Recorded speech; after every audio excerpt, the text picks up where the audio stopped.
ਤੇ ਜਿਹੜੇ ਮੁਲਜ਼ਮ ਹੈ ਉਹ ਜਿਹੜੇ ਛੱਡ ਦਿੱਤੇ ਹੈ ਉਹ ਬੀਬੀ ਬਾਣੋ ਦੇ ਘਰ ਦੇ ਪੜੋਸੀ ਹੈ ਕਿ ਬੀਬੀ ਬਾਣੋ ਆਪਣੇ ਘਰ ਦੇ ਵਿੱਚੋਂ ਕਿਵੇਂ ਨਿਕਲੂਗੀ ਜਦੋਂ ਦੇਖੂਗੀ ਕਿ ਮੇਰੀ ਕੌਮ ਦੇ ਮੇਰੇ ਬੱਚੇ ਦੇ ਮੇਰੇ ਸਰੀਰ ਦੇ ਬੇਅਦਬੀ ਕਰਨ ਵਾਲੇ ਲੋਕ ਮੇਰੇ ਗੁਆਂਢ ਦੇ ਵਿੱਚ ਆ ਗਏ ਹੈ। ਅੱਜ ਤੋਂ 20 ਸਾਲ ਪਹਿਲਾਂ ਉਹਦੀ ਇੱਜ਼ਤ ਨੂੰ ਰੋਂਦਿਆ ਗਿਆ ਸੀ ਤੇ ਅੱਜ 20 ਸਾਲ ਬਾਅਦ ਉਹਨਾਂ ਦੋਸ਼ੀਆਂ ਨੂੰ ਰਿਹਾ ਕਰਕੇ ਇਹਦਾ ਜਸ਼ਨ ਮਨਾਇਆ ਗਿਆ ਹੈ।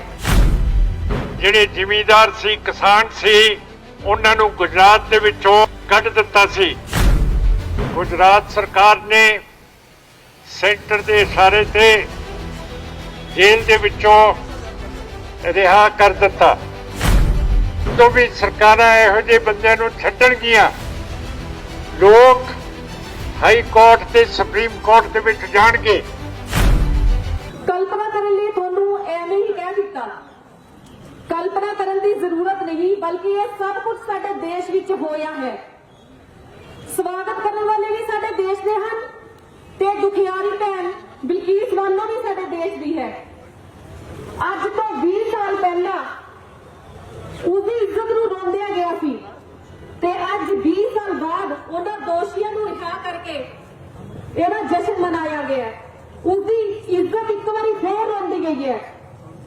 27 ਫਰਵਰੀ 2002 ਨੂੰ ਕਾਰ ਸੇਵਕਾਂ ਨਾਲ ਭਰੀ ਹੋਈ ਸਾਬਰਮਤੀ ਐਕਸਪ੍ਰੈਸ ਦੇ ਕੁਝ ਡੱਬਿਆਂ ਨੂੰ ਅੱਗ ਲਗਾਈ ਗਈ ਸੀ ਜਿੱਥੇ ਕਿ 59 ਹਿੰਦੂ ਕਾਰ ਸੇਵਕਾਂ ਦੀ ਮੌਤ ਹੋ ਗਈ ਸੀ। ਇਸ ਘਟਨਾ ਤੋਂ ਬਾਅਦ ਗੁਜਰਾਤ ਵਿੱਚ ਦੰਗੇ ਭੜਕ ਉੱਠੇ। ਕਈ ਹਜ਼ਾਰ ਮੁਸਲਮਾਨਾਂ ਨੂੰ ਮਾਰਿਆ ਗਿਆ, ਕਈ ਹਜ਼ਾਰ ਮੁਸਲਮਾਨ ਜ਼ਖਮੀ ਹੋਏ, ਹਜ਼ਾਰਾਂ ਦੀ ਤਾਦਾਦ ਦੇ ਵਿੱਚ ਘਰ ਤਬਾਹ ਕਰ ਦਿੱਤੇ ਗਏ। ਇਹਨਾਂ ਦੰਗਿਆਂ ਦੀ ਅੱਗ ਤੋਂ ਬਚਣ ਲਈ ਗੁਜਰਾਤ ਦੇ ਦਹੋਦ ਜ਼ਿਲ੍ਹਾ ਦੀ ਲਿਮਖੇੜਾ ਤਾਲੁਕਾ ਦੇ ਪਿੰਡ ਦੀ ਬਲਕੀਸ ਬਾਨੋ 21 ਸਾਲਾਂ ਦੀ ਆਪਣੀ 3 ਸਾਲਾਂ ਦੀ ਬੇਟੀ ਸਾਲਿਆ ਨੂੰ ਨਾਲ ਪਰਿਵਾਰ ਦੇ 15 ਮੈਂਬਰਾਂ ਦੇ ਨਾਲ ਆਪਣੇ ਘਰ ਤੋਂ ਜਾਨ ਬਚਾਉਣ ਲਈ ਭੱਜ ਨਿਕਲੀ। ਉਸ ਵਕਤ ਬਲਕੀਸ ਬਾਨੋ 5 ਮਹੀਨਿਆਂ ਦੀ ਗਰਭਵਤੀ ਸੀ। 3 ਮਾਰਚ 2002 ਨੂੰ ਇਹ ਸਾਰੇ ਛੱਪੜਵਾਲਾ ਪਿੰਡ ਵਿੱਚ ਪਹੁੰਚੇ ਅਤੇ ਖੇਤਾਂ ਵਿੱਚ ਲੁਕ ਗਏ। 30-40 ਗੁੰਡਿਆਂ ਨੇ ਖੇਤ ਨੂੰ ਘੇਰ ਲਿਆ। ਇਹਨਾਂ ਕੋਲ ਲਾਠੀਆਂ ਲੋਹੇ ਦੀਆਂ ਟੁੱਟ ਕੀਤੀ ਗਈ ਤੇ ਫਿਰ ਇਹਨਾਂ ਨਾਲ ਸਮੂਹਿਕ ਬਲਾਤਕਾਰ ਕੀਤਾ ਗਿਆ। ਇਹਨਾਂ ਔਰਤਾਂ ਵਿੱਚ ਬਲਕੀਸ ਦੀ ਮਾਂ ਵੀ ਸ਼ਾਮਿਲ ਸੀ। 7 ਪਰਿਵਾਰ ਦੇ ਜੀਆਂ ਦਾ ਕਤਲ ਕਰ ਦਿੱਤਾ ਗਿਆ। ਉਸ ਦੀ 3 ਸਾਲਾਂ ਦੀ ਮਾਸੂਮ ਬੇਟੀ ਸਾਲਿਆ ਨੂੰ ਵੀ ਕਤਲ ਕਰ ਦਿੱਤਾ ਗਿਆ। ਇੱਥੇ ਹੀ ਬਸ ਨਹੀਂ ਕੀਤੀ ਗਈ, ਬਲਕੀਸ ਬਾਨੋ ਨੂੰ ਉਹਦੇ ਪੇਟ ਵਿੱਚ ਜੋ ਗਰਭ ਸੀ 5 ਮਹੀਨਿਆਂ ਦਾ ਉਹਨੂੰ ਵੀ ਰਾੜ ਨਾਲ ਮਾਰਿਆ ਗਿਆ। 3-4 ਘੰਟਿਆਂ ਦੀ ਬੇਹੋਸ਼ੀ ਤੋਂ ਬਾਅਦ ਜਦੋਂ ਬਲਕੀਸ ਬਾਨੋ ਦੀ ਅੱਖ ਖੁੱਲ੍ਹਦੀ ਹੈ ਤਾਂ ਉਹ ਇੱਕ ਆਦੀਵਾਸੀ ਔਰਤ ਦੇ ਕੋਲੋਂ ਕੱਪੜਾ ਲੈ ਕੇ ਆਪਣੇ ਆਪ ਨੂੰ ਢੱਕ ਕੇ ਤੇ ਗਾਰਡ ਦੀ ਇੱਕ ਗਾਰਡ ਮਿਲਦਾ ਹੈ। ਉਹਦੀ ਮਦਦ ਦੇ ਨਾਲ ਸ਼ਿਕਾਇਤ ਦਰਜ ਕਰਾਉਣ ਲਈ ਲਿਮਖੇੜਾ ਥਾਣੇ ਵਿੱਚ ਜਾਂਦੀ ਹੈ ਜਿੱਥੇ ਕਾਂਸਟੇਬਲ ਸੋਮਾਬਾਈ ਗੋਰੀ ਨੇ ਉਹਦੀ ਸ਼ਿਕਾਇਤ। ਸਤਿਕਾਰਯੋਗ ਸਾਧ ਸੰਗਤ ਜੀ, ਨਿਮਰਤਾ ਸਹਿਤ ਆਪ ਨੂੰ ਫਤਿਹ ਅਰਜ਼ ਕਰਦਾ ਹਾਂ। ਸਲਾਮ ਅਲੈਕੁਮ। ਵਾਹਿਗੁਰੂ ਜੀ ਕਾ ਖਾਲਸਾ, ਵਾਹਿਗੁਰੂ ਜੀ ਕੀ ਫਤਿਹ। ਸਾਡੇ ਨਾਲ ਬਹੁਤ ਬੇਇਨਸਾਫੀ ਹੋਈ ਹੈ ਜਿਹੜੀ 2002 ਦੇ ਵਿੱਚ ਬੀਜੇਪੀ ਤੇ ਆਰਐਸਐਸ ਨੇ ਇਕੱਠੇ ਹੋ ਕੇ ਮੁਸਲਮਾਨਾਂ ਦੀ ਕਤਲੇਆਮ ਕੀਤੀ ਹੈ। ਉਸ ਵਕਤ ਸਾਡੇ ਚੀਫ ਮਿਨਿਸਟਰ ਮੋਦੀ ਸਾਹਿਬ ਸੀਗੇ। ਮੁਸਲਮਾਨਾਂ ਨਾਲ ਨਹੀਂ, ਪਰ 2013 ਦੇ ਵਿੱਚ ਜਦੋਂ ਮੋਦੀ ਸਾਹਿਬ ਗੁਜਰਾਤ ਦੇ ਚੀਫ ਮਿਨਿਸਟਰ ਸੀ ਉਸ ਵਕਤ ਮੋਦੀ ਸਾਹਿਬ ਦੀ ਸਰਕਾਰ ਨੇ 60,000 ਸਿੱਖ ਜਿਹੜੇ ਜ਼ਿਮੀਂਦਾਰ ਸੀ ਕਿਸਾਨ ਸੀ ਉਹਨਾਂ ਨੂੰ ਗੁਜਰਾਤ ਦੇ ਵਿੱਚੋਂ ਕੱਢ ਦਿੱਤਾ ਸੀ। ਸੋ ਸਾਨੂੰ ਬੀਬੀ ਬਾਣੋ ਨਾਲ ਤੇ ਜਿਹੜੇ ਇਹਨਾਂ ਦੇ ਨਾਲ ਸ਼ਹੀਦ ਕੀਤੇ ਗਏ ਹੈ 14 ਮੈਂਬਰ, ਪੂਰੀ ਤਰ੍ਹਾਂ ਸਾਡੀ ਹਮਦਰਦੀ ਹੈ। ਇਹਦੇ ਬਾਰੇ ਤੁਹਾਨੂੰ ਪਤਾ ਹੋਣਾ ਚਾਹੀਦਾ ਹੈ, ਕਿਉਂ ਕਰਕੇ ਹੁਣ ਤੁਸੀਂ ਦੂਜੀ ਵਾਰੀ ਮੈਨੂੰ MP ਬਣਾਇਆ ਹੈ ਔਰ ਤੁਹਾਡੀ ਵਜ੍ਹਾ ਦੇ ਨਾਲ ਮੈਂ ਇੱਥੇ ਅੱਜ ਖੜਾ ਹਾਂ। ਇਹ ਜਿਹੜੀ ਬੇਇਨਸਾਫੀ ਹੈ ਇਹ 15 ਅਗਸਤ ਨੂੰ ਹੋਈ ਹੈ, ਜਦੋਂ ਇਹ ਦੋਸ਼ੀਆਂ ਨੂੰ ਗੁਜਰਾਤ ਸਰਕਾਰ ਨੇ ਸੈਂਟਰ ਦੇ ਇਸ਼ਾਰੇ ਤੇ ਜੇਲ੍ਹ ਦੇ ਵਿੱਚੋਂ ਰਿਹਾ ਕਰ ਦਿੱਤਾ ਔਰ ਜਦੋਂ ਇਹ ਦੋਸ਼ੀ ਜੇਲ੍ਹ ਦੇ ਵਿੱਚੋਂ ਬਾਹਰ ਆਏ ਹੈ, ਉੱਥੇ ਲੋਕਾਂ ਨੇ ਹਾਰ ਪਾ ਕੇ ਇਹਨਾਂ ਦੇ ਪੈਰ ਧੋ ਕੇ ਇਹਨਾਂ ਦਾ ਸਵਾਗਤ ਕੀਤਾ ਗਿਆ। ਫਿਰ ਅਸੀਂ ਕਹਿੰਦੇ ਹਾਂ ਕਿ ਇਹ ਧਰਤੀ ਗੁਜਰਾਤ ਦੀ, ਜਿਹੜਾ ਸਾਨੂੰ ਸਕੂਲਾਂ ਦੇ ਵਿੱਚ ਸਿਖਾਇਆ ਜਾਂਦਾ, ਪੜ੍ਹਾਇਆ ਜਾਂਦਾ ਕਿ ਇਹ ਰਾਸ਼ਟਰਪਿਤਾ ਗਾਂਧੀ ਦੀ ਧਰਤੀ ਹੈ। ਸਾਨੂੰ ਇਹ ਲੋਕਾਂ ਨੂੰ ਸ਼ਰਮ ਨਾਲ ਮਰ ਜਾਣਾ ਚਾਹੀਦਾ ਹੈ ਜਿਨ੍ਹਾਂ ਨੇ ਇੰਨੀ ਬੇਇਨਸਾਫੀ ਕੀਤੀ ਹੈ।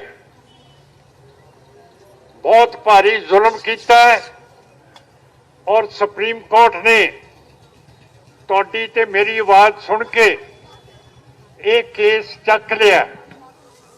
ਇਹ ਸੈਂਟਰ ਦੀ ਸਰਕਾਰ ਨੇ ਬਹੁਤ ਭਾਰੀ ਗਲਤੀ ਕੀਤੀ ਹੈ, ਜਿਹੜੀ ਆਪਣੀ ਤਾਕਤ ਹੈ ਕੈਦੀਆਂ ਨੂੰ ਛੱਡਣ ਦੀ, ਜਾਂ ਸੈਂਟਰ ਦੀ ਸਰਕਾਰ ਦੀ ਹੈ ਜਾਂ ਸੂਬੇ ਦੀ ਸਰਕਾਰ ਦੀ ਹੈ, ਜਿਹੜਾ ਇਹੋ ਜਿਹਾ ਮਾੜਾ ਕੰਮ ਕੀਤਾ ਤੇ ਕੇਸ ਸੁਪਰੀਮ ਕੋਰਟ ਦੇ ਵਿੱਚ ਚਲਿਆ ਗਿਆ।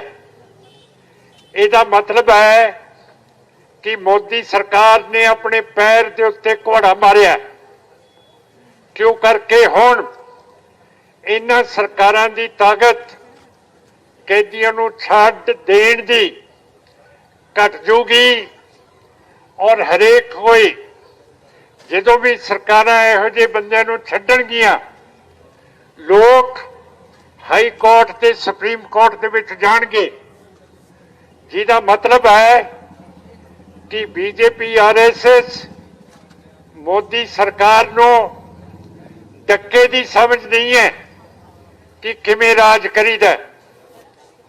ਮੈਨੂੰ ਸ਼ਰਮ ਆਉਂਦੀ ਹੈ ਸਾਡੇ ਭਗਵੰਤ ਜੀ ਜਿਹੜੇ ਚੀਫ ਮਿਨਿਸਟਰ ਹੈ, ਉਹ ਪਰਸੋਂ ਮੋਦੀ ਸਾਹਿਬ ਦਾ ਕਿਵੇਂ ਸਵਾਗਤ ਅੱਗੇ ਲਿਟ ਲਿਟ ਕੇ ਕਰ ਰਹੇ ਸੀਗੇ। ਜਿਹੜੇ ਦੋਸ਼ ਦੇ ਪ੍ਰਾਈਮ ਮਿਨਿਸਟਰ ਸਾਹਿਬ ਸਾਡੇ ਦੋਸ਼ੀ ਹੈ। ਗੁਜਰਾਤ ਮਹਾਤਮਾ ਦੀ ਧਰਤੀ ਨਹੀਂ ਹੈ। ਪਹਿਲਾਂ ਇੱਕ ਦਲਿਤ ਪਰਿਵਾਰ ਦਾ ਲਾੜਾ ਸੀਗਾ ਜਿਹੜਾ ਵਿਆਹ ਤੇ ਜਾ ਰਿਹਾ ਸੀ। ਜਿਵੇਂ ਲਾੜੇ ਘੋੜੀ ਦੀ ਸਵਾਰੀ ਕਰਦੇ ਆ, ਉਹ ਦਲਿਤ ਵੀ ਘੋੜੇ ਦੀ ਸਵਾਰੀ ਕਰ ਰਿਹਾ ਸੀ। ਪਰ ਉੱਥੇ ਗੁਜਰਾਤ ਦੇ ਲੋਕਾਂ ਨੇ, ਸਵਰਨ ਜਾਤੀਆਂ ਨੇ ਘੋੜੇ ਤੋਂ ਲਾ ਕੇ ਜਾਨੋਂ ਉਸ ਨੂੰ ਮਾਰ ਦਿੱਤਾ। ਕਿ ਇਹ ਗਾਂਧੀ ਦੀ ਧਰਤੀ ਹੈ ਗੁਜਰਾਤ? ਮੈਨੂੰ ਕੋਈ ਦੱਸ ਸਕਦਾ ਹੈ? ਕਿਤਾਬਾਂ ਦੇ ਵਿੱਚ ਇਹਦੀ ਪੂਰੀ ਤਰ੍ਹਾਂ ਲਿਖਤ ਫੇਰ ਤੋਂ ਹੋਣੀ ਚਾਹੀਦੀ ਹੈ ਕਿ ਗੁਜਰਾਤ ਇੱਕ ਕਸਾਈਆਂ ਦਾ ਮੁਲਕ ਹੈ, ਜਿਹੜਾ ਬੇਗੁਨਾਹ ਲੋਕਾਂ ਨੂੰ ਜਿਉਣ ਨਹੀਂ ਦਿੰਦਾ। ਬੀਬੀ ਬਾਣੋ ਦੇ ਜਿਹੜੇ ਮੁਲਜ਼ਮ ਹੈ, ਉਹ ਜਿਹੜੇ ਛੱਡ ਦਿੱਤੇ ਹੈ, ਉਹ ਬੀਬੀ ਬਾਣੋ ਦੇ ਘਰ ਦੇ ਪੜੋਸੀ ਹੈ। ਹੁਣ ਤੁਸੀਂ ਸਮਝ ਸਕਦੇ ਹੋ ਕਿ ਬੀਬੀ ਬਾਣੋ ਆਪਣੇ ਘਰ ਦੇ ਵਿੱਚੋਂ ਕਿਵੇਂ ਨਿਕਲੂਗੀ ਜਦੋਂ ਦੇਖੂਗੀ ਕਿ ਮੇਰੀ ਕੌਮ ਦੇ, ਮੇਰੇ ਬੱਚੇ ਦੇ, ਮੇਰੇ ਸਰੀਰ ਦੇ ਬੇਅਦਬੀ ਕਰਨ ਵਾਲੇ ਲੋਕ ਮੇਰੇ ਗੁਆਂਢ ਦੇ ਵਿੱਚ ਆ ਗਏ ਹੈ। ਸੋ ਸਾਧ ਸੰਗਤ ਜੀ, ਸਾਨੂੰ ਇਸ ਚੀਜ਼ ਦਾ ਬਹੁਤ ਜ਼ਿਆਦਾ ਦਰਦ ਹੈ। ਦੂਸਰਾ ਦਰਦ ਹੈ ਕਿ ਜਿੰਨੇ ਵੀ ਮੁਸਲਮਾਨਾਂ ਨਾਂ ਦੇ ਉੱਤੇ ਸ਼ਹਿਰਾਂ ਦੇ ਨਾਂ ਰੱਖੇ ਗਏ ਹੈ, ਉਹ ਬੀਜੇਪੀ ਤੇ ਆਰਐਸਐਸ ਉਹਨਾਂ ਦੇ ਨਾਵਾਂ ਨੂੰ ਤਬਦੀਲ ਕਰ ਰਹੀ ਹੈ। ਜਿਹੜਾ ਇਤਿਹਾਸ ਹੈ ਉਸ ਨੂੰ ਛੁਪਾਇਆ ਨਹੀਂ ਜਾ ਸਕਦਾ। ਤੇ ਮੈਂ ਤੁਹਾਨੂੰ ਸਾਰਿਆਂ ਨੂੰ ਇੱਕ ਵਾਰੀ ਫੇਰ ਦੱਸਣਾ ਕਿ ਸ਼੍ਰੋਮਣੀ ਅਕਾਲੀ ਦਲ ਅੰਮ੍ਰਿਤਸਰ ਹਮੇਸ਼ਾ ਤੁਹਾਡੇ ਨਾਲ ਖੜਾ ਹੈ ਤੇ ਖੜਾ ਰਹੂਗਾ। ਸਾਡੀਆਂ ਲੱਤਾਂ ਟੰਗਾਂ ਕਮਜ਼ੋਰ ਨਹੀਂ ਹੈ ਜਿਵੇਂ ਬਾਕੀਆਂ ਦੀਆਂ। ਅਸੀਂ ਇੱਥੇ ਅਮਨ ਪਸੰਦ ਚਾਹੁੰਦੇ ਹਾਂ, ਪਾਕਿਸਤਾਨ ਦੇ ਨਾਲ ਵਪਾਰ ਖੋਲ੍ਹਣਾ ਚਾਹੁੰਦੇ ਹਾਂ। ਜਿਹੜਾ ਵਪਾਰ ਖਤਮ ਹੋ ਗਿਆ ਪਾਕਿਸਤਾਨ ਦੇ ਨਾਲ ਸ਼ੁਰੂ ਹੋਵੇ, ਜਿਹਦੇ ਨਾਲ ਅਸੀਂ ਆਪਣੀਆਂ ਜਿੰਸਾਂ ਕਣਕਾਂ ਭੇਜਣ ਲੱਗ ਪਈਏ। ਅੱਜ ਪਾਕਿਸਤਾਨ ਦੇ ਵਿੱਚ ਕਣਕ ਦੀ ਘਾਟ ਹੈ ਤੇ ਪਾਕਿਸਤਾਨ ਰੂਸ ਤੋਂ ਕਣਕ ਮੰਗਾ ਰਿਹਾ ਹੈ। ਇਹਦਾ ਕੀ ਮਤਲਬ ਹੈ? ਜਦੋਂ ਸਾਡੀ ਵੱਟ ਦੇ ਨਾਲ ਵੱਟ ਲੱਗਦੀ ਹੈ ਤੇ ਸਾਥੋਂ ਕਣਕ ਕਿਉਂ ਨਹੀਂ ਜਾ ਸਕਦੀ? ਤੇ ਸਾਡੇ ਜਿਹੜੇ ਵਪਾਰੀ ਹੈ, ਜਿਹੜੇ ਕਿਸਾਨ ਹੈ, ਉਹ 2 ਟਕੇ ਕਿਉਂ ਨਹੀਂ ਕਮਾ ਸਕਦੇ? ਜਿਹੜੀ BSF ਬਾਰਡਰ ਦੇ ਉੱਤੇ ਲੱਗੀ ਹੋਈ ਹੈ, ਉਹਨੂੰ ਘਟਾ ਕੇ ਅੱਜ ਪੰਜਾਬ ਦੇ 60 ਕਿਲੋਮੀਟਰ ਦੇ ਅੰਦਰ ਦੇਤਾ ਕਿ ਇਹ ਇੱਥੇ ਪਹਿਰਾ ਦਊਗੀ, ਜਿਹਦਾ ਮਤਲਬ ਹੈ ਸਿੱਖਾਂ ਦੇ ਉੱਤੇ ਅੱਜ ਬੀਜੇਪੀ ਤੇ ਆਰਐਸਐਸ ਨੂੰ ਵਿਸ਼ਵਾਸ ਨਹੀਂ ਰਿਹਾ। ਸੋ ਮੈਂ ਆਸ ਕਰਦਾ ਕਿ ਵਾਹਿਗੁਰੂ ਤੇ ਅੱਲਾ ਸਾਡੀ ਇਮਦਾਦ ਦੇ ਉੱਤੇ ਆਉਣਗੇ ਤੇ ਜਿੰਨੇ ਵੀ ਆਪਾਂ ਪੰਜਾਬ ਦੇ ਵਿੱਚ ਵਾਸੀ ਹੈਗੇ ਆ, ਜਿਹੜੇ ਰੱਬ ਦੇ ਵਿੱਚ ਮੰਨਦੇ ਆ, ਮਜ਼ਹਬ ਤੋਂ ਉੱਤੇ ਹੋ ਕੇ ਇਹ ਜਿਹੜਾ ਜ਼ੁਲਮ ਸੈਂਟਰ ਦੀ ਸਰਕਾਰ ਨੇ ਕੀਤਾ ਹੈ, ਇਸ ਨੂੰ ਖਤਮ ਕੀਤਾ ਜਾਵੇ ਤੇ ਅਸੀਂ ਜਿਹੜੀ ਧਰਮ ਨਿਰਪੱਖਤਾ ਇਸ ਸੰਵਿਧਾਨ ਦੇ ਵਿੱਚ ਉਹਨੂੰ ਜਿੰਦਾ ਰੱਖੀਏ। ਇਹਨਾਂ ਸ਼ਬਦਾਂ ਦੇ ਨਾਲ ਆਪ ਤੋਂ ਹੁਕਮ ਮੰਗਦੇ ਔਰ ਫਤਿਹ ਅਰਜ਼ ਕਰਦੇ। ਹੁਣ ਮਿਆਉ ਮਿਆਉ ਨਾ ਕਰਿਓ। ਸਲਾਮ ਅਲੈਕਮ, ਸਲਾਮ ਅਲੈਕਮ। ਤੇ ਵਾਹਿਗੁਰੂ ਜੀ ਕਾ ਖਾਲਸਾ, ਵਾਹਿਗੁਰੂ ਜੀ ਕੀ ਫਤਿਹ।